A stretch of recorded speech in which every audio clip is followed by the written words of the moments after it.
Good afternoon, friends. I'm glad you can join me. And while we wait for some friends to show up, just want to say what's exciting in our life is that our son has changed jobs. He has moved here to Savannah for a while to be with us, and realizing that this is the first time in 21 years that all of our children have been living here in the same city where we're at.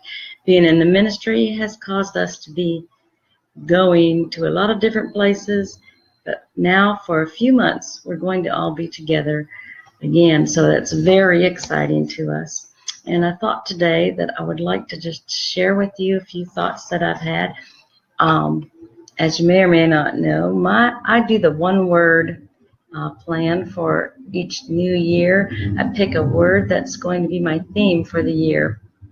This year I had several that I wanted to use. It was mostly on the same subject of just really wanting to pay attention to what's going on and be more observant. And I had all these different words like look and watch and see, and I came across behold, and I really loved that word. And so behold is my one word for the year 2018.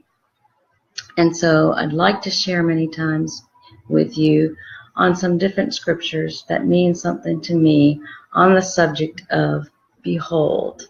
And today I'm going to share with you a story about one of my favorite Bible stories, and it's King Jehoshaphat in 2 Chronicles. He was the king of Israel. Of Judah, I'm sorry. He was the king of Judah. And he found that the Ammonites and several groups had come together, Moab and Seir. They were going to come and attack their country. And so he was really worried. He didn't know what to do because all this multitude was coming at him, and they didn't really feel they were ready and prepared to fight them. And So he prayed to the Lord, and what jumped out me was this last part in 2 Chronicles 20:13. We do not know what to do, but we are looking to you to help us. And that is really what we need to do. There's many times when we don't know what to do in our lives. We may not have an army coming against us, but there's many times when there is so much going on and we're just really not sure which way that we should turn. But the way to turn is to the Lord and put everything in His hands, and just let Him work. And so many times, isn't it amazing what God will do for us and with us if we just stop and stand and watch Him work instead of trying to put our little 2 cents in there with Him and to try to, manipulate things so they go the way we want. But God really is the one that can see what's in the future, what's going on now. He can see everything, and He knows what needs to happen. And I love this story because the prophet came to King Jehoshaphat and said, "Do not be afraid or dismayed because of this great multitude, for the battle is not yours, it's the Lord's. Tomorrow go down against them, and they'll surely come up by the ascent of Ziz, and you will find them at the end of the brook before the wilderness, and you will not need to fight in this battle. Position yourselves and stand still and see the salvation of the Lord." All stand still and see the salvation of the Lord. Isn't it hard to stand still?